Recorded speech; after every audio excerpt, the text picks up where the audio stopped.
Welcome to our channel. ਅੱਜ ਆਪਾਂ ਕਰਾਂਗੇ class 10th the chapter 4 carbon and it's compound. Carbon and it's compound 10th class the 4th chapter ਹੈ ਤੇ ਇਹ important chapter ਹੈ ਤੇ ਬੱਚਿਆਂ ਨੂੰ ਕੀ ਇਹ ਚੈਪਟਰ ਕੀ ਹੈ ਡਿਫਿਕਲਟ ਵੀ ਲੱਗਦਾ, ਤਾਂ ਆਪਾਂ ਇਹ ਵੀਡੀਓ ਕੀ ਹੈ ਉਹਨਾਂ ਬੱਚਿਆਂ ਵਾਸਤੇ ਬਣਾ ਰਹੇ ਤਾਂ ਕਿ ਉਹਨਾਂ ਨੂੰ ਈਜ਼ੀ ਹੋ ਸਕੇ। Carbon and it's compound chapter ਆਪਾਂ 2 ਜਾਂ 3 ਪਾਰਟਸ ਦੇ ਵਿੱਚ ਕਰਾਂਗੇ, ਪੂਰਾ ਚੈਪਟਰ ਆਪਾਂ ਕਵਰ ਅਪ ਕਰਾਂਗੇ। ਤਾਂ ਚਲੋ ਆਪਾਂ ਕੀ ਹੈ ਸ਼ੁਰੂ ਕਰਦੇ ਹਾਂ। ਕਾਰਬਨ ਜਿਵੇਂ ਆਪਾਂ ਨੂੰ ਪਤਾ ਹੀ ਹੈ ਕਿ ਕਾਰਬਨ ਦਾ ਐਟੋਮਿਕ ਨੰਬਰ ਕਿੰਨਾ ਹੁੰਦਾ 6। ਕਾਰਬਨ ਦਾ ਐਟੋਮਿਕ ਨੰਬਰ ਕਿੰਨਾ ਹੁੰਦਾ 6 ਤੇ ਮਤਲਬ ਕਾਰਬਨ 6 ਤੇ ਇਹਦੇ ਵਿੱਚ ਕਿੰਨੇ ਇਲੈਕਟ੍ਰੋਨ ਨੇ 6 ਇਲੈਕਟ੍ਰੋਨ ਨੇ। ਆਪਾਂ ਨੇ ਬੋਹਰ ਮਾਡਲ ਪੜ੍ਹਿਆ ਹੀ ਹੈ ਕਿ ਪਹਿਲੇ ਸ਼ੈਲ ਦੇ ਵਿੱਚ ਵੱਧ ਤੋਂ ਵੱਧ ਕਿੰਨੇ ਇਲੈਕਟ੍ਰੋਨ ਹੁੰਦੇ 2 ਤੇ ਦੂਜੇ ਸ਼ੈਲ ਦੇ ਵਿੱਚ ਵੱਧ ਤੋਂ ਵੱਧ ਕਿੰਨੇ ਇਲੈਕਟ੍ਰੋਨ ਨੇ 8। ਤਾਂ ਜਦੋਂ ਆਪਾਂ ਇਹਨਾਂ ਨੂੰ ਕੀ ਕਰਿਆ ਓਪਨ ਅਪ ਕਰਕੇ ਲਿਖਿਆ 6 ਨੂੰ, ਤਾਂ ਪਹਿਲੇ ਸ਼ੈਲ ਦੇ ਵਿੱਚ ਆਪਣੇ ਕੋਲ 2 ਇਲੈਕਟ੍ਰੋਨ ਆ ਗਏ ਤੇ ਦੂਜੇ ਸ਼ੈਲ ਦੇ ਵਿੱਚ ਆਪਣੇ ਕੋਲ ਕਿੰਨੇ ਇਲੈਕਟ੍ਰੋਨ ਆ ਗਏ 4। ਤਾਂ ਇਹਦੀ ਵੈਲੈਂਸੀ ਕੀ ਆ ਗਈ ਆਪਣੇ ਕੋਲ 4 ਆ ਗਈ। ਜਾਂ ਆਪਾਂ ਇਹਨੂੰ ਨੀਅਰੈਸਟ ਨੋਬਲ ਗੈਸ ਨਾਲ ਕੰਪੇਅਰ ਕਰਕੇ ਇਹਦੀ ਵੈਲੈਂਸੀ ਕੀ ਆ ਫਾਈਂਡ ਆਊਟ ਕਰ ਲਾਂਗੇ। ਨੀਅਰੈਸਟ ਨੋਬਲ ਗੈਸ ਕੀ ਹੁੰਦੀ ਹੈ ਨਿਓਨ, ਤਾਂ ਜਦੋਂ ਆਪਾਂ ਨਿਓਨ ਨਾਲ ਇਹਨੂੰ ਕੰਪੇਅਰ ਕਰਾਂਗੇ ਤਾਂ ਇਹਦੀ ਵੈਲੈਂਸੀ ਕੀ ਆ ਜਾਊਗੀ 4। ਠੀਕ ਹੈ, ਤਾਂ ਇਹਦੀ ਵੈਲੈਂਸੀ ਕੀ ਹੈ 4। ਉਸ ਤੋਂ ਬਾਅਦ ਆਪਾਂ ਅੱਗੇ ਚੱਲਣ ਤੋਂ ਪਹਿਲਾਂ ਇੱਕ ਚੀਜ਼ ਹੋਰ ਦੇਖ ਲੈਂਦੇ ਹਾਂ ਕਿ ਕਾਰਬਨ ਦੇ ਵਿੱਚ ਪ੍ਰੋਟੋਨ ਕਿੰਨੇ ਹੁੰਦੇ ਆ ਤੇ ਨਿਊਟਰੋਨ ਕਿੰਨੇ ਹੁੰਦੇ ਆ। ਠੀਕ ਹੈ, ਇਹ ਕੀ ਆਪਣੀ ਸਟਰਕਚਰ ਆਫ ਐਟਮ। ਐਟਮ ਦੇ ਵਿੱਚ ਕੀ ਹੁੰਦਾ ਨਿਊਕਲੀਅਸ ਤੇ ਉਹਦੇ ਆਲੇ ਦੁਆਲੇ ਕੀ ਘੁੰਮਦੇ ਆਪਣੇ ਇਲੈਕਟ੍ਰੋਨ। ਨਿਊਕਲੀਅਸ ਕਾਹਦਾ ਬਣਿਆ ਹੁੰਦਾ ਪ੍ਰੋਟੋਨ ਤੇ ਨਿਊਟਰੋਨ ਦਾ। ਪ੍ਰੋਟੋਨ ਤੇ ਨਿਊਟਰੋਨ ਕੀ ਹੈ ਐਲੀਮੈਂਟ ਦੇ ਹਿਸਾਬ ਨਾਲ ਅਲੱਗ-ਅਲੱਗ ਹੁੰਦੇ ਆ ਤੇ ਬਾਹਰ ਕੀ ਘੁੰਮਦੇ ਆ ਇਲੈਕਟ੍ਰੋਨਸ। ਬਾਹਰ ਕੀ ਘੁੰਮਦੇ ਆ ਇਲੈਕਟ੍ਰੋਨਸ। ਤੇ ਕਾਰਬਨ ਦੇ ਵਿੱਚ 6 ਪ੍ਰੋਟੋਨ ਨੇ 6 ਇਲੈਕਟ੍ਰੋਨ ਨੇ ਤੇ 6 ਹੀ ਨਿਊਟਰੋਨ ਨੇ। 6 ਪ੍ਰੋਟੋਨ ਤੇ 6 ਇਲੈਕਟ੍ਰੋਨ, ਮਤਲਬ ਜਿੰਨੇ ਪ੍ਰੋਟੋਨ ਹੋਣਗੇ ਉਨੇ ਹੀ ਕੀ ਹੈ ਐਲੀਮੈਂਟ ਦੇ ਵਿੱਚ ਇਲੈਕਟ੍ਰੋਨ ਹੋਣਗੇ। ਨਿਊਟਰੋਨ ਦੀ ਵੈਲਿਊ ਹੈ ਜਿਹੜੀ ਉਹ ਵੇਰੀ ਕਰ ਸਕਦੀ ਹੈ, ਪਰ ਜਿੰਨੇ ਪ੍ਰੋਟੋਨ ਹੋਣਗੇ ਉਨੇ ਇਲੈਕਟ੍ਰੋਨ ਉਹਦੇ ਵਿੱਚ ਹੋਣਗੇ ਹੀ ਹੋਣਗੇ। ਸੋ ਕਾਰਬਨ ਦੀ ਵੈਲੈਂਸੀ ਕਿੰਨੀ ਹੈ 4। ਤਾਂ ਹਰੇਕ ਐਲੀਮੈਂਟ ਕੀ ਹੈ ਜਿਹੜੇ ਪਹਿਲੇ ਫਸਟ 20 ਐਲੀਮੈਂਟ ਨੇ ਉਹ ਕੀ ਕਰਨਾ ਚਾਹੁੰਦੇ ਆ ਆਪਣੇ ਆਪ ਨੂੰ ਨੋਬਲ ਗੈਸ ਬਣਾਉਣਾ ਚਾਹੁੰਦੇ ਆ ਤਾਂ ਕਿ ਉਹ ਕੀ ਆਪਣਾ ਆਕਟੇਟ ਕੰਪਲੀਟ ਕਰ ਸਕਣ। ਵੀ ਜੇ ਸੈਕਿੰਡ ਦੇ ਵਿੱਚ ਕੀ ਹੈ 8 ਹੈ ਤਾਂ ਇਹ ਕੀ ਕਰਨਾ ਚਾਹੁੰਦਾ ਉਰੇ ਆਪਣੇ 8 ਇਲੈਕਟ੍ਰੋਨ ਪੂਰੇ ਕਰਨਾ ਚਾਹੁੰਦਾ। ਤਾਂ 8 ਇਲੈਕਟ੍ਰੋਨ ਇਹਨੂੰ ਉਰੇ ਪੂਰੇ ਕਰਨ ਵਾਸਤੇ ਕੀ ਹੈ ਜਾਂ ਤਾਂ ਇਹ ਗੇਨ ਕਰੇ 4 ਇਲੈਕਟ੍ਰੋਨ ਜਾਂ ਕੀ ਕਰੇ ਇਹ 4 ਇਲੈਕਟ੍ਰੋਨ ਲਾਸ ਕਰੇ ਤਾਂ ਕਿ ਕੀ ਉਰੇ ਇਹਦਾ ਸ਼ੈਲ ਜਿਹੜਾ ਕੰਪਲੀਟ ਹੋ ਜੇ। ਠੀਕ ਹੈ, ਤਾਂ ਇਹ ਜਾਂ ਤਾਂ 4 ਇਲੈਕਟ੍ਰੋਨ ਲਾਸ ਕਰੂਗਾ ਜਾਂ ਗੇਨ ਕਰੂਗਾ ਤਾਂ ਕਿ ਇਹ ਸਟੇਬਲ ਹੋ ਜੇ ਜਾਂ ਕੀ ਬਣ ਜੇ ਨੋਬਲ ਗੈਸ ਬਣ ਜੇ ਨੀਅਰ ਵਾਲੀ, ਜਾਂ ਤਾਂ ਹੀਲੀਅਮ ਬਣ ਜੇ ਜਾਂ ਤਾਂ ਕੀ ਕਰੇ ਇਹ ਨਿਓਨ ਬਣ ਜੇ ਤਾਂ ਕਿ ਆਪਣਾ ਆਕਟੇਟ ਕੰਪਲੀਟ ਕਰ ਸਕੇ। ਆਕਟੇਟ ਮਤਲਬ 8 ਇਲੈਕਟ੍ਰੋਨ ਕੀ ਆਪਣੇ ਪੂਰੇ ਕਰ ਸਕੇ। ਤੇ ਅੱਗੇ ਆਪਣਾ ਕੁਐਸਚਨ ਅਰਾਈਜ਼ ਹੁੰਦਾ ਕਿ ਐਨੇ 118 ਐਲੀਮੈਂਟਸ ਨੇ ਪੀਰੀਓਡਿਕ ਟੇਬਲ ਦੇ ਵਿੱਚ, ਤਾਂ 10th ਕਲਾਸ ਦੇ ਵਿੱਚ ਆਪਾਂ ਕਾਰਬਨ ਤੇ ਉਸਦੇ ਕੰਪਾਊਂਡਸ ਹੀ ਕਿਉਂ ਪੜ੍ਹ ਰਹੇ ਹਾਂ। ਤਾਂ ਪਹਿਲਾਂ ਆਪਾਂ ਕੀ ਪੜ੍ਹਦੇ ਹਾਂ ਇੰਪੋਰਟੈਂਸ ਕੀ ਹੈ ਕਾਰਬਨ ਦੀ, ਕੀ ਇੰਪੋਰਟੈਂਸ ਹੈ ਤੇ ਕਾਰਬਨ ਨੂੰ ਹੀ ਆਪਾਂ ਕਿਉਂ ਚੂਜ਼ ਕਰਿਆ ਕਿ 10th ਕਲਾਸ ਦੇ ਵਿੱਚ ਉਹਦਾ ਕੀ ਆਪਾਂ ਚੈਪਟਰ ਰੀਡ ਕਰੀਏ। ਪਹਿਲੀ ਇੰਪੋਰਟੈਂਸ ਕੀ ਹੈ it is a main element in living organism. ਇਹ ਸਾਰੇ ਆਰਗੇਨਿਜ਼ਮ ਦੇ ਵਿੱਚ ਕੀ ਹੈ ਮੇਨ ਐਲੀਮੈਂਟ। ਮੇਨ ਐਲੀਮੈਂਟ ਦਾ ਮਤਲਬ ਕੀ ਹੈ ਲਿਵਿੰਗ ਆਰਗੇਨਿਜ਼ਮ ਕਾਹਦਾ ਬਣਿਆ ਹੋਇਆ ਆਰਗੈਨਿਕ ਕੰਪਾਊਂਡਸ ਦਾ ਬਣਿਆ ਹੋਇਆ। ਮਤਲਬ ਕੀ ਹੈ ਲਿਵਿੰਗ ਆਰਗੇਨਿਜ਼ਮ ਦੇ ਵਿੱਚ ਕੀ ਹੈ ਸੈਲਸ ਹੁੰਦੇ ਆ, ਸੈਲਸ ਤੋਂ ਟਿਸ਼ੂ ਬਣਦਾ, ਟਿਸ਼ੂ ਤੋਂ ਆਰਗਨ, ਆਰਗਨ ਤੋਂ ਆਰਗਨ ਸਿਸਟਮ ਬਣਦਾ। ਠੀਕ ਹੈ, ਤਾਂ ਲਿਵਿੰਗ ਆਰਗੇਨਿਜ਼ਮ ਦਾ ਕੀ ਹੈ ਮੇਨ ਐਲੀਮੈਂਟ ਹੈ। ਮਤਲਬ ਕਾਰਬਨ ਕੰਪਾਊਂਡਸ ਕੀ ਹੈ ਕਾਰਬਨ ਤੋਂ ਹੀ ਬਣਦੇ ਆ। Fuels R made up of carbon. ਜਿਹੜੇ ਸਾਰੇ ਫਿਊਲਸ ਨੇ ਉਹ ਕੀ ਹੈ ਕਾਰਬਨਸ ਦੇ ਬਣੇ ਹੋਏ ਆ। ਮਤਲਬ ਫਿਊਲ ਦੇ ਵਿੱਚ ਵੀ ਕੀ ਹੁੰਦੇ ਹਾਈਡਰੋਕਾਰਬਨ ਹੁੰਦਾ ਜਾਂ ਅਦਰ ਕੰਪਾਊਂਡਸ ਹੁੰਦੇ ਆ ਤਾਂ ਉਹਨਾਂ ਦੇ ਵਿੱਚ ਵੀ ਕੀ ਹੁੰਦਾ ਕਾਰਬਨ ਹੁੰਦਾ। ਜਿੰਨੇ ਪਲਾਂਟਸ ਤੇ ਐਨੀਮਲ ਨੇ ਉਹ ਵੀ ਕੀ ਕਰਦੇ ਆ ਕਾਰਬਨ ਕੰਟੇਨ ਕਰਦੇ, ਉਹਨਾਂ ਦੀ ਬੋਡੀ ਦੇ ਵਿੱਚ ਵੀ ਕੀ ਹੁੰਦਾ ਕਾਰਬਨ ਹੁੰਦਾ ਕਿਉਂਕਿ ਸੈਲਸ ਕੌਣ ਬਣਾਉਂਦੇ ਆ ਹਾਈਡਰੋਕਾਰਬਨ ਤੇ ਅਦਰ ਕੰਪਾਊਂਡਸ ਕੀ ਬਣਾਉਂਦੇ ਨੇ ਸੈਲਸ ਬਣਾਉਂਦੇ ਆ। ਠੀਕ ਹੈ, ਤੇ ਕਾਰਬਨ ਜਿੰਨੇ ਕੰਪਾਊਂਡਸ ਬਣਾਉਂਦਾ ਨਾ ਉਨੇ ਦੁਨੀਆ ਦਾ ਕੋਈ ਐਲੀਮੈਂਟ ਨਹੀਂ ਬਣਾ ਸਕਦਾ। ਮਤਲਬ ਕਾਰਬਨ ਦੇ ਇੰਨੇ ਕੰਪਾਊਂਡਸ ਨੇ ਮਿਲੀਅਨ ਟ੍ਰਿਲੀਅਨ ਜਾਂ ਆਪਾਂ ਕਹਿ ਲਈਏ ਇਨਫਾਈਨਾਈਟ ਕੰਪਾਊਂਡਸ ਨੇ। ਕਾਰਬਨ ਬਹੁਤ ਜ਼ਿਆਦਾ ਕੰਪਾਊਂਡਸ ਬਣਾਉਂਦਾ। ਬਾਕੀ ਸਾਰੇ ਐਲੀਮੈਂਟ ਦੁਨੀਆ ਦੇ ਜੇ 118 ਐਲੀਮੈਂਟ ਨੇ ਤਾਂ ਕਾਰਬਨ ਨੂੰ ਛੱਡ ਕੇ ਜੇ 117 ਐਲੀਮੈਂਟਸ ਆਪਾਂ ਹੋਰ ਦੇਖ ਲਈਏ ਤਾਂ ਉਹ ਕੁੱਲ ਮਿਲਾ ਕੇ ਇੰਨੇ ਕੰਪਾਊਂਡ ਨਹੀਂ ਬਣਾਉਂਦੇ ਜਿੰਨਾ ਕਾਰਬਨ ਕੀ ਹੈ ਕੱਲਾ ਕੰਪਾਊਂਡ ਬਣਾਉਂਦਾ। ਇਹ ਆਪਾਂ ਅੱਗੇ ਡਿਸਕਸ ਕਰਾਂਗੇ ਕਿ ਕਾਰਬਨ ਇੰਨੇ ਕੰਪਾਊਂਡ ਕਿਉਂ ਬਣਾਉਂਦਾ, ਵੀ ਇਸ ਦੇ ਵਿੱਚ ਇਹੋ ਜਿਹੀ ਕੀ ਖਾਸੀਅਤ ਹੈ ਕਿ ਕਾਰਬਨ ਕੀ ਹੈ ਇੰਨੇ ਕੰਪਾਊਂਡ ਬਣਾਉਂਦਾ। ਹੁਣ ਆਪਾਂ ਦੇਖਦੇ ਹਾਂ ਕਿ ਅਗਲਾ ਉਹਦਾ ਟੌਪਿਕ ਹੈ ਬੌਂਡਿੰਗ ਇਨ ਕਾਰਬਨ।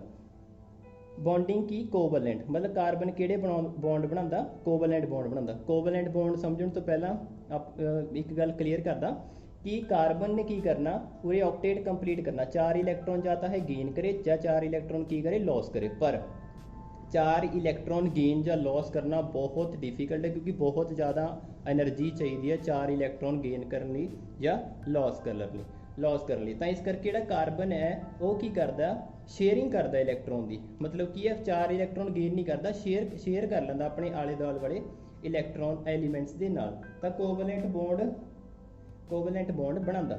ਕੋਵੈਲੈਂਟ ਬੌਂਡਸ ਹੈ ਜਿਹੜੇ ਉਹ 2 ਤਰ੍ਹਾਂ ਦੇ ਹੁੰਦੇ ਆ।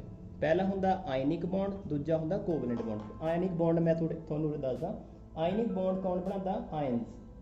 आयनिक बॉन्ड मतलब कि आयन्स, जिवें आपां 9th क्लास दे विच पढ़दे हां NaCl। NaCl, NaCl किवें बनदा अपना? Na सोडियम का एटॉमिक नंबर कितना होंदा? 11 ते क्लोरीन का एटॉमिक नंबर होंदा 17। नीयरेस्ट नोबल गैस की है ये सोडियम के नेड़े वाली नियॉन, जिसका एटॉमिक नंबर की है 10। तो क्लोरीन की नीयरेस्ट नोबल गैस की है 18, जिन्होंने आप की कहने आर्गन। ठीक है, तो वह अपने लिख लिया। तो सोडियम की बनना चाहता? नियॉन। क्लोरीन की बनना चाहता? आर्गन। मतलब अपना ऑक्टेट की है कंप्लीट करना चाहता, क्योंकि इसनों एक इलैक्ट्रॉन की जरूरत है, इस को एक इलैक्ट्रॉन की है ज़्यादा है। तो सोडियम की करूँगा, सोडियम अपना इलैक्ट्रॉन की करूँगा लॉस कर दूगा, तो क्लोरीन वही इलैक्ट्रॉन की कर लूगा गेन कर लूगा। जोड़ा इलैक्ट्रॉन लॉस करता उस पर पॉजिटिव चार्ज आ जाता, जोड़ा इलैक्ट्रॉन गेन करता एलीमेंट उस पर नैगेटिव चार्ज आ जाता, ताकि की हो सके न्यूट्रल हो सके Na+Cl नैगेटिव। तो इन्हों से जोड़ा आयन्स फॉर्म करते हैं बॉन्ड उन्होंने बोलते हैं आप आयनिक बॉन्ड। अगे अपना कोवलेंट बॉन्ड। कोवलेंट बॉन्ड किवें बनता? शेयरिंग द्वारा बनता। जेडे बॉन्ड की करते हैं अपने इलैक्ट्रॉन पेयर शेयर करते हैं, वो बॉन्ड्स नूं आपां की कहने हैं? कोवलेंट बॉन्ड कहने हैं। जिवें अपना की है हाइड्रोजन की है सब तो पहला एलीमेंट है, हाइड्रोजन की है सब तो पहला एलीमेंट है, एटॉमिक नंबर 1 है, तो वो इलैक्ट्रॉन भी किन्ने ने? 1 ने। तो वो बैलेंसी की है 1, क्योंकि वो नियर मोस्ट नोबल गैस की है हीलीयम, तो वो कोल किन्ने इलैक्ट्रॉन है? 1। जिन्ने इलैक्ट्रॉन होने हैं उन्ने ही आप की कर लेने इलैक्ट्रॉन डॉट स्ट्रक्चर बना लेने। इलैक्ट्रॉन डॉट स्ट्रक्चर किवें बनती है? जिन्ने इलैक्ट्रॉन उन्नी उते की आ जानियां डॉट्स आ जानियां, तो ये इलैक्ट्रॉन डॉट स्ट्रक्चर की होगी H के उपर 1 डॉट। हुण आपां की करना H2 मोलीक्यूल बनाना, आपने की करना H2 मोलीक्यूल बनाना। H2 मोलीक्यूल मतलब 2 हाइड्रोजन, एक हाइड्रोजन आपां उरे रख लिया, एक आप हाइड्रोजन आपने इधर रख लिया। इन्हों को किन्ने किन्ने इलैक्ट्रॉन ने? 1 इलैक्ट्रॉन है, तो उरे आप लिख लिया 1 इलैक्ट्रॉन, ये उपर भी आप लिख लिया 1 इलैक्ट्रॉन। हुण इन्हें की करना? हीलीयम बनना। हीलीयम का एटॉमिक नंबर होंदा अपना 2, मतलब इन्हें की है पहले शैल के वध तो 2 इलैक्ट्रॉन होंगे हैं, तो इन्हें की करना 2 इलैक्ट्रॉन पूरे करने, तो एक ये कोल हैगा एक ये कोल हैगा, तो ये की करनगे शेयर कर लेंगे इलैक्ट्रॉन। पहला की करूँगा जोड़ा ए वाला हाइड्रोजन है वो सैकेंड वाले हाइड्रोजन के इलैक्ट्रॉन अपने को ले जूगा, तो इस कोल की है 2 इलैक्ट्रॉन पूरे हो गए। तो सैकेंड टाइम की करा जोड़ा ए वाला हाइड्रोजन है ये इसका जोड़ा इलैक्ट्रॉन है वो अपने को ले जूगा। तो इस तरीके नाल की है ये हाइड्रोजन को 2 इलैक्ट्रॉन एट ए टाइम हो गए, तो ये हीलीयम बन गया, तो ये वाले हाइड्रोजन को की हो गए ये वाला इलैक्ट्रॉन हो गया, तो ये कोल भी की हो गया कंप्लीट हीलीयम दे अपना पहला शैल कंप्लीट हो गया। तो इस तरीके नाल जिहड़ा बॉन्ड बनता वो की हुंदा सिंगल कोवलेंट बॉन्ड, जां आपां की कहने सिर्फ सिंगल जिहड़ा कोवलेंट बॉन्ड है वो बन गया। हुण कोवलेंट बॉन्ड की है प्रॉपर्टीज़ की होंदियां? कोवलेंट बॉन्ड की मतलब खासियत की है, तो आयनिक बॉन्ड की खासियत की है? ਜਿਹੜੇ ਮੋਲੀਕਿਊਲ ਦੇ ਵਿੱਚ ਕੋਵੈਲੈਂਟ ਬੌਂਡ ਹੁੰਦਾ ਨਾ ਉਹ ਪੂਅਰ ਕੰਡਕਟਰ ਆਫ ਹੀਟ ਤੇ ਇਲੈਕਟ੍ਰਿਸਿਟੀ ਹੁੰਦੇ ਆ। ਕੰਡਕਟਰ ਕੀ ਹੁੰਦਾ ਮਤਲਬ ਬਿਜਲੀ ਪਾਸ ਹੋਣੀ। ਜਿਹੜੇ ਮੋਲੀਕਿਊਲ ਦੇ ਵਿੱਚ ਕੋਵੈਲੈਂਟ ਬੌਂਡ ਹੋਊਗਾ ਉਹਨਾਂ ਦੇ ਵਿੱਚੋਂ ਬਿਜਲੀ ਕੀ ਹੈ ਬਿਜਲੀ ਤੇ ਜਿਹੜਾ ਕਰੰਟ ਬਿਜਲੀ ਤੇ ਜਿਹੜੀ ਹੀਟ ਹੈ ਉਹ ਕੀ ਹੋਊਗੀ ਘੱਟ ਪਾਸ ਹੋਊਗੀ। ਉਹਦਾ ਕਾਰਨ ਕੀ ਹੈ ਕਿਉਂਕਿ ਜਿਹੜੇ ਇਹ ਮੋਲੀਕਿਊਲ ਹੁੰਦੇ ਆ ਕੋਵੈਲੈਂਟ ਬੌਂਡ ਹੁੰਦੇ ਆ ਉਹਨਾਂ ਦੇ ਵਿੱਚ ਕੀ ਹੁੰਦਾ ਕੋਵੈਲੈਂਟ ਬੌਂਡ ਦੇ ਵਿੱਚ ਕੀ ਹੁੰਦੇ ਆਪਣੇ ਕੋਲ ਆਇਨਸ ਨਹੀਂ ਹੁੰਦੇ, मतलब कि ये सोल्यूशन ਦੇ ਵਿੱਚ ਆਇਨਸ ਦੇ ਵਿੱਚ ਨਹੀਂ ਟੁੱਟਦੇ, मतलब H2 ਕੀ ਹੈ ਆਇਨਸ ਦੇ ਵਿੱਚ ਨਹੀਂ ਟੁੱਟਦਾ ਹੈਗਾ ਜਦੋਂ ਆਪਾਂ ਇਹਨੂੰ ਪਾਣੀ ਦੇ ਵਿੱਚ ਘੋਲਦੇ ਹਾਂ, मतलब H ਪੋਜ਼ਿਟਿਵ ਤੇ H ਪੋਜ਼ਿਟਿਵ 'ਚ ਨਹੀਂ ਟੁੱਟਦਾ ਜਦੋਂ ਇਹ ਪਾਣੀ ਦੇ ਵਿੱਚ ਹੁੰਦਾ।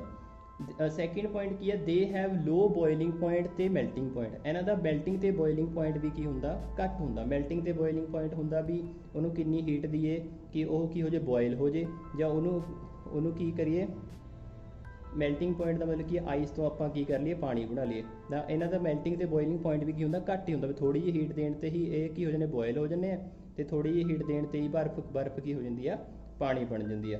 ਠੀਕ ਹੈ, ਉਹਦਾ ਕਾਰਨ ਕੀ ਹੈ ਕਿ ਲੋ ਮੈਲਟਿੰਗ ਤੇ ਬੋਇਲਿੰਗ ਪੁਆਇੰਟ ਇਹਨਾਂ ਦਾ ਕਿਉਂ ਹੈ ਕਿਉਂਕਿ ਇਹਨਾਂ ਨੂੰ ਜਿਹੜੇ ਬੌਂਡਸ ਨੂੰ ਜਿਹੜੀ ਜੋੜ ਕੇ ਰੱਖਦੀ ਆਪਸ ਦੇ ਵਿੱਚ ਫੋਰਸ ਉਹ ਕੀ ਹੁੰਦੀ ਆ ਵੀਕ ਫੋਰਸਿਸ ਹੁੰਦੀਆਂ, ਇਸ ਕਰਕੇ ਕੀ ਹੈ ਇਹਨਾਂ ਦਾ ਲੋ ਮੈਲਟਿੰਗ ਤੇ ਬੋਇਲਿੰਗ ਪੁਆਇੰਟ ਹੁੰਦਾ। ਤੇ ਆਪਣਾ ਅੱਗੇ आ जाता कि कोवैलेंट बॉन्ड होंदे किन्ने तरह के? कोवैलेंट बॉन्ड 3 तरह के होंदे हैं, सिंगल बॉन्ड, डबल बॉन्ड ते ट्रिपल बॉन्ड। ठीक है, पहला की है सिंगल बॉन्ड। सिंगल बॉन्ड की हुंदा ਜਿਹੜੇ ਐਲੀਮੈਂਟਸ ਦੇ ਵਿੱਚ ਕੀ ਹੋਵੇ वन बॉन्ड बने। एक बॉन्ड कादे नाल बनदा दो इलैक्ट्रॉन नाल, एक बॉन्ड कादे नाल बनदा दो इलैक्ट्रॉन नाल। जदों की है एक दा इलैक्ट्रॉन ते दूसरे दा इलैक्ट्रॉन कंबाइन हुंदा तां की बनदा बॉन्ड बनदा। जिवें आपां ने पहलां भी एग्जाम्पल कीती है हाइड्रोजन, हाइड्रोजन का एटॉमिक नंबर की है 1 है, ਉਹਦੇ ਕੋਲ ਕੀ ਹੈ ਇੱਕੋ ਹੀ ਇਲੈਕਟ੍ਰੋਨ ਹੈ। ਇੱਕ ਇਲੈਕਟ੍ਰੋਨ ਦੀ ਜਦੋਂ ਆਪਾਂ ਇਲੈਕਟ੍ਰੋਨ ਡਾਟ ਸਟਰਕਚਰ ਬਣਾਉਂਦੇ ਆ ਤਾਂ ਉਹਦੇ ਉੱਪਰ ਕਿੰਨੀ ਡਾਟ ਆਉਂਦੀ ਹੈ 1, ਜਾਂ ਤੁਸੀਂ ਇਹਨੂੰ x ਨਾਲ ਵੀ ਬਣਾ ਸਕਦੇ ਹੋ। ਡਾਟ ਦੀ ਜਗ੍ਹਾ ਤੁਸੀਂ ਕੀ ਕਰ ਸਕਦੇ ਹੋ x ਵੀ ਬਣਾ ਸਕਦੇ ਹੋ। ਤਾਂ ਜਦੋਂ ਆਪਾਂ ਨੇ ਦੋ H2 ਮੋਲੀਕੂਲ ਬਣਾਉਣਾ ਤਾਂ ਆਪਾਂ ਕੀ ਕਰਿਆ, ਪਹਿਲਾਂ ਹਾਈਡਰੋਜਨ ਲਿਖਿਆ, ਫਿਰ ਦੂਸਰਾ ਹਾਈਡਰੋਜਨ ਲਿਖਿਆ, ਦੋਨਾਂ ਦੇ ਉੱਪਰ ਇਲੈਕਟ੍ਰੋਨ ਕਿੰਨਾ ਹੈ 1 1 ਹੈ, ਇਲੈਕਟ੍ਰੋਨ ਕਿੰਨਾ 1 1, ਤੇ ਫਿਰ ਕੀ ਹੋ ਜਾਊਗਾ ਇੱਕ ਵਾਰੀ ਇਹ ਇਸ ਦੇ ਇਲੈਕਟ੍ਰੋਨ ਲੈ ਜਾਊਗਾ, ठीक है, तो एक बारी की है यह इसके इलैक्ट्रॉन ले जाऊगा। तो इन्हों के जोड़ा बॉन्ड बनूगा वो की होगा सिंगल बॉन्ड होगा। ठीक है, तो इसनों आपां की बोलते हैं सिंगल बॉन्ड बनया। सैकेंड है अपना डबल बॉन्ड। जो किसी के की बनता दो बॉन्ड बनन एलीमेंट्स के उन्होंने आपां की बोलते हैं डबल बॉन्ड। जिमें ऑक्सीजन, ऑक्सीजन का एटॉमिक नंबर होंदा अपने कोल 8। जो आप इनू की है बोहर के अकॉर्डिंग खोल के लिखांगे, पहले शैल के 2 इलैक्ट्रॉन, दूसरे दे विच की है वध तो वध 8 इलैक्ट्रॉन, पर अपने कोल है की है 8। जो अपने 2 फिल कर लिया तो बच किन्ने गए 6, तो ये वैलेंस इलैक्ट्रॉन किन्ने आ गए 6 आ गए। जिन्ने वैलेंस इलैक्ट्रॉन उन्ने ही उहदे उपर किन्नियां की आ जानियां डॉट्स आ जानियां। ठीक है, तो ऑक्सीजन के आले दुआले आपां किन्नी डॉट्स लगा लियां 6 डॉट्स लगा लियां। तो आपां ने की है डबल बॉन्ड बनाना, तो डबल बॉन्ड बनाने वास्ते आपां नूं की है ऑक्सीजन O2 मोलीकूल आप बनावांगे। ये की हुंदा ऑक्सीजन एटम हुंदा, ते जो दो ऑक्सीजन मिल जाने तो उन्होंने बोलते हैं मोलीकूल। तो ऑक्सीजन कोल किन्ने इलैक्ट्रॉन ने दो अपने अलग अलग लिख लिया, एक कोल किन्ने उन्हें 6, तो ऑक्सीजन के आले दुआले अपने किन्नी डॉट्स लगा लिया 6 लगा लिया। तो इस ऑक्सीजन के आले दुआले भी आप किन्नी डॉट्स लगा लिया 6। ठीक है, तो ये भी ए ने उरे पूरे किन्ने करने 8। तो इसनों ए वाले ऑक्सीजन को किन्ने इलैक्ट्रॉन चाहिए 2, तो ए वाले ऑक्सीजन को भी किन्ने चाहिए इलैक्ट्रॉन 2। तो ये की करनगे, पहला ए वाला ऑक्सीजन इस तो 2 इलैक्ट्रॉन शेयर कर लूगा, तो ए वाला ऑक्सीजन की करूगा इस तो इलैक्ट्रॉन शेयर कर लूगा। तो पहला यह की करूगा इस तो की है 2 इलैक्ट्रॉन ले जूगा। ठीक है, जो इसने इस ए वाले इलैक्ट्रॉन की कर ले शेयर कर ले, तो ये कोल किन्ने हो गए 2 तो 6 ये पहले ही ने की बन गए 8, इस की हो गए 8 कंप्लीट हो गए। तो सैकेंड टाइम की होगा ये भी की करूँगा ये इलैक्ट्रॉन इस वाले के 2 इलैक्ट्रॉन ले जूगा। तो फिर ये कोल भी किन्ने हो जाएंगे 6 तो 8। जो इन्होंने दोनों ने की 2 इलैक्ट्रॉन शेयर कर ले, तो इन्होंने जो बॉन्ड बनया वो की बनूगा डबल बॉन्ड। ठीक है, तो ये 2 ਤੇ 2 इधरों 4 इलैक्ट्रॉन हो गए। 4 इलैक्ट्रॉन का बॉन्ड कितना बनता 2, तो 2 बॉन्ड किन्ने इलैक्ट्रॉन के बनते हैं 4 इलैक्ट्रॉन के बनते हैं। ठीक है, तो अगला आ गया अपना ट्रिपल बॉन्ड। ट्रिपल बॉन्ड भी उवें सेम ट्रिपल बॉन्ड अपना बनता जो अपने कोल की है तो 3 इलैक्ट्रॉन शेयर होंगे। जिमें अपने कोल की है नाइट्रोजन, नाइट्रोजन का एटॉमिक नंबर होंदा अपने कोल 7। नाइट्रोजन एटॉमिक नंबर की है 7 है, तो उन्होंने आप जो ओपन अप करके लिखांगे तो की आ जाऊगा 2 तो 5। 2 पहले शैल दे विच 5 दूसरे शैल दे विच। तो 5 ने की करना आप अज की पढ़िया कि वध तो वध किन्ने इलैक्ट्रॉन होने चाहिए 8 इलैक्ट्रॉन दूजे शैल दे विच हो सकते हैं। तो इनू किन्ने इलैक्ट्रॉन चाहिए 3 इलैक्ट्रॉन चाहिए। तो आप जो N2 मोलीक्यूल की फॉर्मेशन करांगे तो अपने कोल की आपां नूं की चाहिए होगा कि 3 इलैक्ट्रॉन की है इन्हों दोनों को कमी है। तो यदि इलैक्ट्रॉन डॉट स्ट्रक्चर की होगी N के अराउंड किन्ने एलीमेंट वैलेंस इलैक्ट्रॉन हो गए 3 ते 2 5। ठीक है, तो ये आपने की लिख लिया 5 इधर लिख लिया 5 इधर लिख लिया। तो ये की करनगे पहला की करूँगा इधर वाला नाइट्रोजन इधर वाले नाइट्रोजन तो की करूँगा 3 इलैक्ट्रॉन ले जूगा अपने को। जो इसने इधर वाले एलीमेंट तो 3 इलैक्ट्रॉन ले लिए तो इस को किन्ने हो गए 8 हो गए। तो फिर सैकेंड वाला की करूँगा जोड़ा इधर वाला नाइट्रोजन है ये वालों भी की ले जूगा 3 इलैक्ट्रॉन ले जूगा। तो इन्होंने किन्ने इलैक्ट्रॉन शेयर हुए हैं 3 इलैक्ट्रॉन शेयर हुए हैं। तो इन्होंने बॉन्ड किहड़ा बन जूगा ट्रिपल बॉन्ड है जोड़ा वो बन जूगा। ठीक है, तो ट्रिपल बॉन्ड मतलब इन्होंने किन्ने इलैक्ट्रॉन शेयर हुए हैं 6 इलैक्ट्रॉन शेयर हुए हैं, 3 इधरले नाइट्रोजन के 3 इधरले नाइट्रोजन के। हुण क्वेश्चन है कि सिंगल बॉन्ड डबल बॉन्ड तो ट्रिपल बॉन्ड के आपां ऑक्सीजन ਸੈਕਿੰਡ ਬੌਂਡ ਦੇ ਵਿੱਚ ਕਿਉਂ ਵਰਤਿਆ, ਸਿੰਗਲ ਬੌਂਡ ਦੇ ਵਿੱਚ ਆਪਾਂ ਹਾਈਡਰੋਜਨ ਕਿਉਂ ਵਰਤਿਆ ਤੇ ਟ੍ਰਿਪਲ ਬੌਂਡ ਦੇ ਵਿੱਚ ਆਪਾਂ ਨਾਈਟ੍ਰੋਜਨ ਕਿਉਂ ਵਰਤਿਆ, ਕਿਉਂਕਿ ਹਾਈਡਰੋਜਨ ਨੂੰ 1 ਇਲੈਕਟ੍ਰੋਨ ਚਾਹੀਦਾ ਤਾਂ ਉਹ 1 ਬੌਂਡ ਬਣਾਊਗਾ, ਆਕਸੀਜਨ ਨੂੰ 2 ਇਲੈਕਟ੍ਰੋਨ ਚਾਹੀਦਾ ਤਾਂ ਡਬਲ ਬੌਂਡ ਬਣਾਊਗਾ, ਨਾਈਟ੍ਰੋਜਨ ਨੂੰ 3 ਬੌਂਡ ਚਾਹੀਦੇ 3 ਇਲੈਕਟ੍ਰੋਨ ਚਾਹੀਦੇ ਆ ਤਾਂ ਉਹ ਕੀ ਬਣਾਊਗਾ, ਟ੍ਰਿਪਲ ਬੌਂਡ ਬਣਾਊਗਾ। ਤਾਂ ਐਵੇਂ ਦੇ ਹੋਰ ਬਹੁਤ ਐਗਜ਼ਾਮਪਲਸ ਨੇ ਸਿੰਗਲ ਬੌਂਡ, ਡਬਲ ਬੌਂਡ ਤੇ ਟ੍ਰਿਪਲ ਬੌਂਡ ਦੀ, ਪਰ ਤੁਹਾਨੂੰ ਆਪਾਂ ਸਿੰਪਲ ਹੀ ਸਿਖਾਈਆਂ। ਉਸ ਤੋਂ ਬਾਅਦ ਹੈ ਕਿ ਐਲੋਟ੍ਰੋਪੀ। ਐਲੋਟ੍ਰੋਪੀ ਕੀ ਹੁੰਦੀ ਆ? ਐਲੋਟ੍ਰੋਪੀ ਹੁੰਦੀ ਹੈ ਜਦੋਂ ਇੱਕ ਐਲੀਮੈਂਟ 2 ਜਾਂ 2 ਤੋਂ ਜ਼ਿਆਦਾ ਫਾਰਮ ਦੇ ਵਿੱਚ ਐਗਜ਼ਿਸਟ ਕਰੇ, ਮਤਲਬ ਐਲੀਮੈਂਟ ਇੱਕੋ ਹੀ ਹੋਊਗਾ ਜਿਵੇਂ ਕਾਰਬਨ ਹੀ ਹੈ, ਪਰ ਉਹ ਕੀ ਹੈ ਅਲੱਗ-ਅਲੱਗ ਫਾਰਮ ਦੇ ਵਿੱਚ ਹੋਊਗਾ। ਅਲੱਗ-ਅਲੱਗ ਫਾਰਮ ਦੇ ਵਿੱਚ ਮਤਲਬ ਕਾਰਬਨ ਦੀ ਹੋਰ ਕੀ ਫਾਰਮ ਨੇ, ਡਾਇਮੰਡ ਦੇ ਵਿੱਚ ਵੀ ਕਾਰਬਨ ਹੁੰਦਾ, ਗ੍ਰੇਫਾਈਟ ਦੇ ਵਿੱਚ ਵੀ ਡਾਇਮੰਡ ਦੇ ਵਿੱਚ ਕਾਰਬਨ ਹੁੰਦਾ, ਗ੍ਰੇਫਾਈਟ ਦੇ ਵਿੱਚ ਵੀ ਕਾਰਬਨ ਹੁੰਦਾ, ਇੱਕ ਬਕਮਿਨਸਟਰ ਫਲੋਰੋਸੈਂਸ ਹੁੰਦਾ ਉਹਦੇ ਵਿੱਚ ਵੀ ਕਾਰਬਨ ਹੁੰਦਾ। ਮਤਲਬ ਇਹ ਤਿੰਨਾਂ ਦੇ ਵਿੱਚ ਕੀ ਹੈ, ਕਾਰਬਨ ਹੈ, ਪਰ ਤਿੰਨਾਂ ਦੀ ਜਿਹੜੀ ਫਿਜ਼ੀਕਲ ਪ੍ਰੋਪਰਟੀ ਹੈ ਉਹ ਅਲੱਗ-ਅਲੱਗ ਹੈ ਤੇ ਕੈਮੀਕਲ ਪ੍ਰੋਪਰਟੀ ਇਹਨਾਂ ਦੀਆਂ ਸੇਮ ਨੇ। ਠੀਕ ਹੈ, ਜਦੋਂ ਐਲੀਮੈਂਟ 2 ਜਾਂ 2 ਤੋਂ ਜ਼ਿਆਦਾ ਫਾਰਮ ਦੇ ਵਿੱਚ ਐਗਜ਼ਿਸਟ ਕਰੇ ਪਰ ਉਹਦੀਆਂ ਫਿਜ਼ੀਕਲ ਪ੍ਰੋਪਰਟੀਆਂ ਅਲੱਗ-ਅਲੱਗ ਹੋਣ ਤੇ ਕੈਮੀਕਲ ਪ੍ਰੋਪਰਟੀਆਂ ਸੇਮ ਹੋਣ, ਉਹਨੂੰ ਆਪਾਂ ਕੀ ਕਹਿੰਦੇ ਆ, ਉਹ ਐਲੋਟ੍ਰੋਪੀ। ਠੀਕ ਹੈ, ਜਿਵੇਂ ਡਾਇਮੰਡ, ਗ੍ਰੇਫਾਈਟ ਤੇ ਬਕਮਿਨਸਟਰ ਫਲੋਰੋਸੈਂਸ, ਇਹ ਕੀ ਹੈ, ਤਿੰਨਾਂ ਦੇ ਵਿੱਚ ਇਹਨਾਂ ਦੇ ਵਿੱਚ ਕੀ ਹੈ, ਕਾਰਬਨ ਹੈ, ਪਰ ਇਹਨਾਂ ਦੀ ਪ੍ਰੋਪਰਟੀਜ਼ ਕੀ ਨੇ, ਅਲੱਗ-ਅਲੱਗ। ਡਾਇਮੰਡ ਕੀ ਹੈ, ਦੁਨੀਆ ਦਾ ਸਭ ਤੋਂ ਹਾਰਡੈਸਟ ਸਬਸਟੈਂਸ ਮੰਨਿਆ ਜਾਂਦਾ, ਤੇ ਗ੍ਰੇਫਾਈਟ ਕੀ ਹੈ, ਸੌਫਟ ਹੁੰਦਾ ਤੇ ਸਲਿੱਪਰੀ ਹੁੰਦਾ। ਠੀਕ ਹੈ, ਬਕਮਿਨਸਟਰ ਫਲੋਰੋਸੈਂਸ ਦੇ ਵਿੱਚ ਕੀ ਹੁੰਦੇ ਆ, ਕਾਰਬਨ 60 ਕਾਰਬਨ ਹੁੰਦੇ ਆ। 60 ਕਾਰਬਨ ਕੀ ਹੈ, ਇੱਕ ਫੁੱਟਬਾਲ ਦੀ ਸ਼ੇਪ ਦੇ ਵਿੱਚ ਜੁੜੇ ਹੁੰਦੇ ਆ। 60 ਕਾਰਬਨ ਕੀ ਹੈ, ਇੱਕ ਫੁੱਟਬਾਲ ਦੀ ਸ਼ੇਪ ਦੇ ਵਿੱਚ ਕੀ ਹੈ, ਫੁੱਟਬਾਲ ਦੀ ਸ਼ੇਪ 'ਚ ਜੁੜੇ ਹੁੰਦੇ ਆ, ਉਹਨੂੰ ਬੋਲਦੇ ਆ ਆਪਾਂ ਬਕਮਿਨਸਟਰ ਫਲੋਰੋਸੈਂਸ। ਠੀਕ ਹੈ, ਉਸ ਤੋਂ ਆਪਣਾ ਬਾਅਦ ਹੈ versatile nature of carbon. Versatile nature of carbon ਦਾ ਮਤਲਬ ਕੀ ਹੈ ਕਿ ਕਾਰਬਨ ਦੇ ਵਿੱਚ ਇਹੋ ਜਿਹੀ ਕੀ ਖਾਸੀਅਤ ਹੈ ਕਿ ਉਹ ਇੰਨੇ ਜ਼ਿਆਦਾ ਮਿਲੀਅਨ ਟ੍ਰਿਲੀਅਨ ਬੌਂਡ ਵੀ ਕੀ ਹੈ, ਮਿਲੀਅਨ ਟ੍ਰਿਲੀਅਨ ਬੌਂਡਸ ਨਹੀਂ, ਮਤਲਬ ਮਿਲੀਅਨ ਟ੍ਰਿਲੀਅਨ ਕੰਪਾਊਂਡਸ ਬਣਾਉਂਦਾ। ਮਿਲੀਅਨ ਟ੍ਰਿਲੀਅਨ ਕੰਪਾਊਂਡਸ ਕਿਵੇਂ ਬਣਾਉਂਦਾ, ਜਾਂ ਇਹਦੇ ਵਿੱਚ ਇਹੋ ਜਿਹਾ ਅਲੱਗ ਕੀ ਆ ਹੋਰ 117 ਐਲੀਮੈਂਟ ਨਾਲੋਂ ਕਿ ਇਹ ਕੀ ਹੈ, ਇੰਨਾ ਖਾਸ ਮੰਨਿਆ ਜਾਂਦਾ। ਤਾਂ ਇਹਦੇ ਵਿੱਚ ਪਹਿਲੀ ਪ੍ਰੋਪਰਟੀ ਕੀ ਹੈ, ਕੈਟੇਨੇਸ਼ਨ। ਕੈਟੇਨੇਸ਼ਨ ਦਾ ਮਤਲਬ ਹੁੰਦਾ ਕਿ ਕਾਰਬਨ ਕੀ ਹੈ, ਆਪਣੇ ਹੀ ਨਾਲ ਦੇ ਦੂਸਰੇ ਕਾਰਬਨ ਨਾਲ ਕੀ ਹੈ, ਬੌਂਡ ਬਣਾ ਲੈਂਦਾ, ਤੇ ਇਸ ਬੌਂਡ ਬਣਾਉਂਦਾ ਉਹ ਇੰਨੀ ਲੰਬੀ ਚੇਨ ਬਣਾ ਲੈਂਦਾ ਕਿ ਉਹ ਤੋਂ ਕੀ ਹੈ, ਬਹੁਤ ਸਾਰੇ ਵੱਡੇ ਮੋਲੀਕਿਊਲਸ ਹੈ ਜਿਹੜੇ ਉਹ ਬਣ ਲੈਂਦੇ ਆ। ਮਤਲਬ ਕਾਰਬਨ ਨਾਲ ਹੀ ਕੀ ਹੈ, ਬਹੁਤ ਜਲਦੀ ਬੌਂਡ ਬਣਾ ਲੈਂਦਾ ਤੇ ਉਸ ਤੋਂ ਕੀ ਹੈ, ਬਹੁਤ ਵੱਡੇ ਮੋਲੀਕਿਊਲਸ ਹੈ ਜਿਹੜੇ ਬਣ ਜਾਂਦੇ ਆ। ਮਤਲਬ ਕਾਰਬਨ ਕੀ ਹੈ, ਕਾਰਬਨ ਇਸ ਤਰ੍ਹਾਂ, ਮਤਲਬ ਕਾਰਬਨ ਦੀਆਂ ਜਿੰਨੀ ਮਰਜ਼ੀ ਅੱਗੇ ਕਾਰਬਨ ਲਗਾਈ ਜਾਓ ਤਾਂ ਇਹ ਕੀ ਹੈ, ਕਾਰਬਨ ਕੀ ਹੈ, ਆਪਣੇ ਜਦੋਂ ਨਾਲ ਬੌਂਡ ਬਣਾ ਲੈਂਦਾ ਉਹ ਪ੍ਰੋਪਰਟੀ ਨੂੰ ਆਪਾਂ ਬੋਲਦੇ ਹਾਂ ਕੈਟੇਨੇਸ਼ਨ। ਕੈਟੇਨੇਸ਼ਨ ਮਤਲਬ ਕਾਰਬਨ ਦੀ ਐਬਿਲਿਟੀ ਤਾਂ ਕਿ ਉਹ ਬੌਂਡ ਬਣਾ ਸਕੇ ਅਦਰ ਐਟਮ ਆਫ ਕਾਰਬਨ ਨਾਲ, ਤੇ ਉਹਦੇ ਨਾਲ ਕੀ ਹੈ, ਬੜੇ ਤੋਂ ਬੜੇ ਮੋਲੀਕਿਊਲਸ ਬਣਨ, ਉਹਨੂੰ ਬੋਲਦੇ ਹਾਂ ਕੈਟੇਨੇਸ਼ਨ ਪ੍ਰੋਪਰਟੀ। ਦੂਸਰਾ ਆ ਗਿਆ ਟੈਟਰਾਵੈਲੈਂਸੀ। ਵੈਲੈਂਸੀ ਤਾਂ ਤੁਹਾਨੂੰ ਪਤਾ ਹੀ ਹੈ, ਟੈਟਰਾ ਮਤਲਬ 4, ਟੈਟਰਾ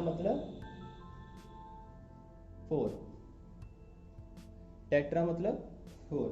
ਜਿਵੇਂ ਆਪਣੀ ਕਾਊਂਟਿੰਗ ਹੁੰਦੀ ਹੈ ਨਾ 1 2 3 4 5, ਇਸ ਤਰ੍ਹਾਂ ਕੈਮਿਸਟਰੀ ਦੇ ਵਿੱਚ 1 ਨੂੰ ਆਪਾਂ 1 ਨਹੀਂ ਬੋਲਦੇ, 1 ਨੂੰ ਆਪਾਂ ਬੋਲਦੇ ਹਾਂ ਮੋਨੋ, 2 ਨੂੰ ਬੋਲਦੇ ਆਪਾਂ ਡਾਈ, 3 ਨੂੰ ਬੋਲਦੇ ਆਪਾਂ ਟਰਾਈ, 4 ਨੂੰ ਬੋਲਦੇ ਆਪਾਂ ਟੈਟਰਾ, 5 ਨੂੰ ਬੋਲਦੇ ਆਪਾਂ ਪੈਂਟਾ। ਠੀਕ ਹੈ, ਤੇ ਕਾਰਬਨ ਦੀ ਵੈਲੈਂਸੀ ਕਿੰਨੀ ਹੈ, 2 ਤੇ 4। ਜਦੋਂ ਆਪਾਂ ਓਪਨ ਅਪ ਕਰਕੇ ਲਿਖਦੇ ਹਾਂ ਤਾਂ ਇਹਦੀ ਵੈਲੈਂਸੀ ਕਿੰਨੀ ਆਉਂਦੀ ਹੈ, 4। ਠੀਕ ਹੈ, ਤਾਂ 4 ਨੂੰ ਆਪਾਂ ਕੀ ਬੋਲਦੇ ਹਾਂ, ਟੈਟਰਾ, ਤਾਂ ਇਸ ਨੂੰ ਕੀ ਬੋਲਦੇ ਹਾਂ, ਟੈਟਰਾ ਵੈਲੈਂਸੀ। ਮਤਲਬ ਇਹਦੇ ਕੋਲ ਕੀ ਨੇ, 4 ਇਲੈਕਟ੍ਰੋਨ ਕੀ ਨੇ, ਜ਼ਿਆਦਾ ਨੇ ਜਾਂ ਘੱਟ ਨੇ, ਐਵੇਂ ਆਪਾਂ ਲਾ ਸਕਦੇ ਹਾਂ ਜੀ। ਜੇ ਆਪਾਂ ਨੇ ਇਸ ਨੂੰ ਕੀ ਬਣਾਉਣਾ, ਹੀਲੀਅਮ ਬਣਾਉਣਾ, ਤਾਂ 4 ਇਲੈਕਟ੍ਰੋਨ ਇਸ ਕੋਲ ਕੀ ਨੇ, ਜ਼ਿਆਦਾ ਨੇ, ਤਾਂ ਇਹ 4 ਇਲੈਕਟ੍ਰੋਨ ਲੋਸ ਕਰੂਗਾ। ਜੇ ਆਪਾਂ ਇਸ ਨੂੰ ਕੀ ਬਣਾਉਣਾ, ਨਿਓਨ ਬਣਾਉਣਾ, ਮਤਲਬ 4 ਇਲੈਕਟ੍ਰੋਨ, ਜੇ ਤਾਂ ਇਹ ਕੀ ਕਰੂਗਾ, ਲੋਸ ਕਰਕੇ ਹੀਲੀਅਮ ਬਣੂਗਾ ਤਾਂ ਫਿਰ ਜ਼ਿਆਦਾ ਨੇ, ਜੇ 4 ਇਲੈਕਟ੍ਰੋਨ ਗੇਨ ਕਰੂਗਾ ਤਾਂ ਫਿਰ ਉਹ ਕੀ ਹੈ, ਇਹਦੇ ਕੋਲ 4 ਇਲੈਕਟ੍ਰੋਨ ਜ਼ਿਆਦਾ ਨੇ। ਠੀਕ ਹੈ, ਤਾਂ ਉਹ ਕੀ ਹੋਊਗਾ, ਟੈਟਰਾ। ਠੀਕ ਹੈ, ਤਾਂ ਟੈਟਰਾ ਵੈਲੈਂਸੀ ਮਤਲਬ 4 ਇਲੈਕਟ੍ਰੋਨ, 4 ਦਾ ਮਤਲਬ ਟੈਟਰਾ, ਵੈਲੈਂਸੀ ਦਾ ਮਤਲਬ ਵੈਲੈਂਸੀ ਮਤਲਬ ਕੰਬਾਈਨਿੰਗ ਕਪੈਸਿਟੀ, ਵਿੱਚ 4 ਇਲੈਕਟ੍ਰੋਨ ਜਾਂ ਤਾਂ ਗੇਨ ਕਰ ਸਕਦਾ ਜਾਂ ਲੋਸ ਕਰ ਸਕਦਾ। 2 ਇਹਦੀਆਂ ਹੋਰ ਪ੍ਰੋਪਰਟੀ ਨੇ। 3rd ਨੰਬਰ ਦਾ ਨਾਮ ਹੁੰਦਾ ਪੋਲੀਮਰਾਈਜੇਸ਼ਨ,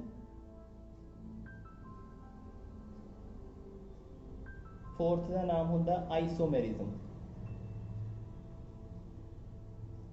ठीक है, पॉलीमराइजेशन ते आइसोमेरिज्म। पॉलीमराइजेशन ते आइसोमेरिज्म जो आप सैकेंड पार्ट करांगे इस चैप्टर का उदों समझावांगे, क्योंकि हजे तुहानूं की है कार्बन ते अदर कंपाउंड की जिहड़ी सिमिट्री है या केमिस्ट्री वो पता नहीं हैगी। ठीक है, उस तो आप बाद चलते हैं कि टाइप्स ऑफ कंपाउंड। कंपाउंड किन्ने तरह के होंगे? कंपाउंड है जिहड़े वो तीन तरह के होंगे ने।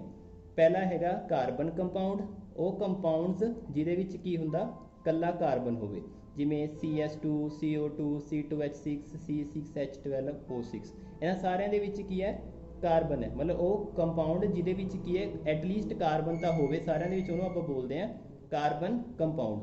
ਦੂਜਾ ਹੈ ਆਰਗੈਨਿਕ ਕੰਪਾਊਂਡਸ। ਆਰਗੈਨਿਕ ਕੰਪਾਊਂਡਸ ਦਾ ਮਤਲਬ ਕੀ ਹੁੰਦਾ?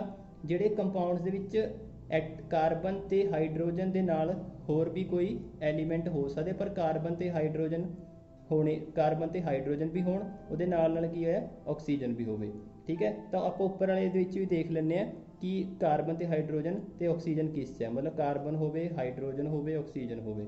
ठीक है, तो CO2 C2H6 CH2 ये सारे की हैं कार्बन हाइड्रोजन ऑक्सीजन वाले कंपाउंड्स ने। ठीक है, ये नहीं आऊगा इस क्योंकि इस सल्फर आ गया। उस तो बाद है हाइड्रोकार्बन। हाइड्रोकार्बन का मतलब की है जिहड़े कंपाउंड्स दे विच सिर्फ हाइड्रोजन ते कार्बन ही होण, मतलब की है सिर्फ कार्बन ते हाइड्रोजन ही होण, होर उहदे विच कोई एलीमेंट नहीं होना चाहिए। ठीक है, तो उहदी एग्जाम्पल अपने कोल हुंदी है CH4, जिन्हों आपां CH4 जिन्हों आपां की बोलते हैं मीथेन बोलते हैं, जिन्हों आपां की बोलते हैं मीथेन। ठीक है, तो अगे हाइड्रोकार्बन की है दो तरह के ने। हाइड्रोकार्बन अपने कोल किन्ने तरह के? दो तरह के। एक हुंदा सैचुरेटेड हाइड्रोकार्बन, एक हुंदा सैचुरेटेड हाइड्रोकार्बन, एक हुंदा अपने कोल अनसैचुरेटेड हाइड्रोकार्बन। एक अपने कोल की हुंदा अनसैचुरेटेड हाइड्रोकार्बन। सैचुरेटेड हाइड्रोकार्बन का मतलब हुंदा कि जेड़े हाइड्रोकार्बन दे विच की होवे सिंगल बॉन्ड होवे, जेड़े हाइड्रोकार्बन दे विच की होवे सिंगल बॉन्ड होवे। ठीक है, जिमें अपने CH4 लिखा ना मीथेन, उन्हें बोलते हैं मीथेन। सिंगल मतलब सारे दे H किन्ने ने 4, तो कार्बन की वैलेंसी भी किन्नी है 4, तो ये कार्बन के अराउंड किन्ने हाइड्रोजन आ सकते हैं 4, तो 1 2 3 4, तो सारे दे विच बॉन्ड किहड़ा सिंगल। अनसैचुरेटेड हाइड्रोकार्बन हुंदा जिन्हां दे विच की होवे डबल बॉन्ड ते ट्रिपल बॉन्ड। डबल बॉन्ड ते ट्रिपल बॉन्ड दोनों किहदे विच आ जाने अनसैचुरेटेड हाइड्रोकार्बन दे विच।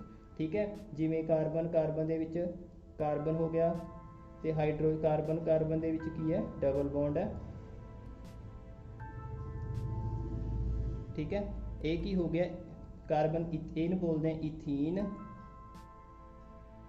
ठीक है, तो कार्बन दे विच ट्रिपल बॉन्ड है,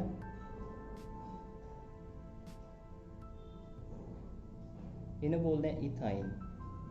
ठीक है, हजे इन्ना ही समझो कि सैचुरेटेड हाइड्रोकार्बन की हुंदा जिन्हां दे विच सिंगल बॉन्ड होवे, ते अनसैचुरेटेड हाइड्रोकार्बन हुंदा जिस डबल बॉन्ड ते ट्रिपल बॉन्ड दोनों होण।